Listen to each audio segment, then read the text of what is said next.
Bismillahir Rahmanir Rahim. In the name of Allah, the Beneficent, the Most Merciful. I would like to welcome you. Assalamu alaikum wa rahmatullahi wa barakatuh. May Allah's peace and blessings be upon you. And with that welcome, I introduce you to another in the series, Understanding Islam.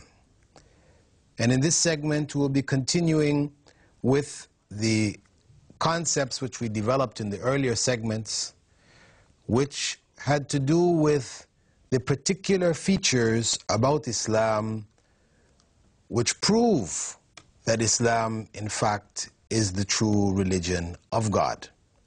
In the earlier segments, we looked at the name of Islam, we looked at the concept of God in Islam, we looked at the concept of worship in Islam, we also looked at the universality of Islam.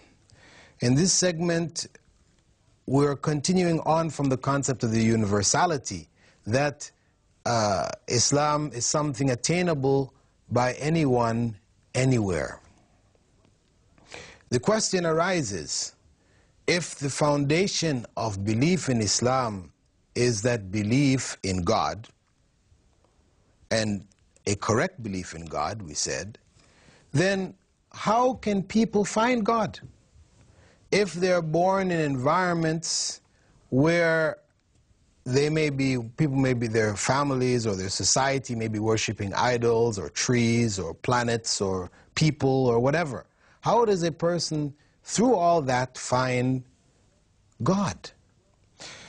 Well, what Islam teaches, as is clearly stated in the Quran, in the 7th chapter, known as Al-A'raf, verses 172 and 173, God says in the Quran that when He created Adam, He took from Adam all of Adam's descendants. This is in the spiritual form. All of mankind that was to be was created at one time in the spiritual realm. And Allah asked them, who is their Lord? And they all said, you are, or you, O Allah, is our Lord. Now, God went on to say that He only did that so that people would not have any justification on the Day of Judgment to say that they didn't know about God, one, or to say that it wasn't really their fault that they were worshiping other than God because they were only following what their parents did. This is all that they were exposed to. So God is clarifying here that the concept or knowledge of God is imprinted on the soul of every human being from the time of its creation, before the human being's appearance in this world. To further strengthen that and give it clarification, Prophet Muhammad, may God's peace and blessings be upon him, had said that every child is born in a state of natural belief in God, natural state of Islam.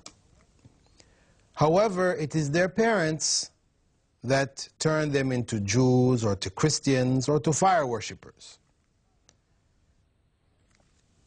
This is that essentially each soul has that consciousness of God. So no matter what circumstance a person is brought up in, there is deep within himself or herself a realization that God exists. And God doesn't leave them in that state. He further shows them signs in their lives. Different things will occur, different incidences will occur in their lives, which will point out for them that whatever false belief they're involved in, whatever concept of God they hold, which is false, in fact it is false, God will show them the signs that it is false. Now, after a person realizes this, then it is up to them to act on what they know to be true. For example, if we were to take the case of a young man brought up in the middle of the jungles of South America. In his tribe, they worship an idol.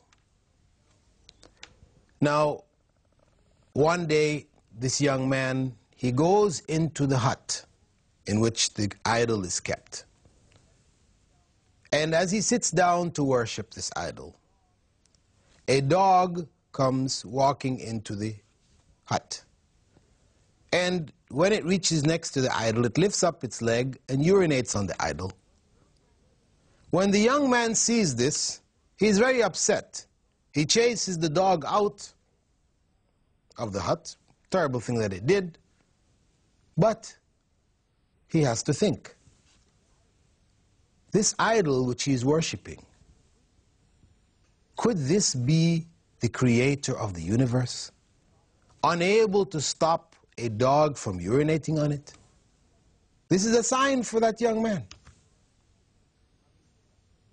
I mean, we may not consider this to be a sign of God, but in fact, in his particular case, that was a sign for him that the idol that he is worshipping is not God.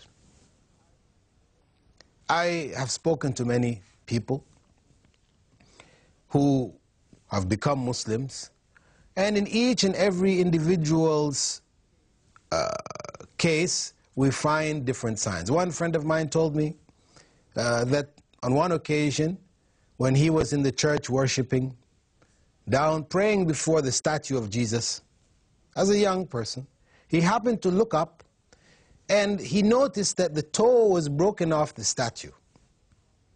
You know, there was this image of Jesus on the cross, who was the image of God that they were worshiping.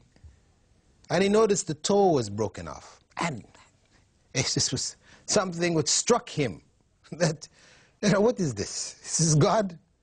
That fact that the toe was broken off was enough to wake this person up, to question, can this possibly be God? And so on. Through different people's lives, you will find that there may be very simple things. What may touch this person may not touch another person, and always, of course, the signs of God that God gives us are particular to us. What may be suitable for you may not be suitable for somebody else. But the point is that in each and every life, each and every human being's existence, God shows him or her the signs of his existence, and that whatever they are worshipping, which is not God, is false. So, the ability to recognize God, to come to the conclusion that there is a God, and that the God is not the idols or the different forms of creation that the people around us are worshipping, this ability is in the grasp of every human being. Allah has created us with an internal concept, an internal recognition of God.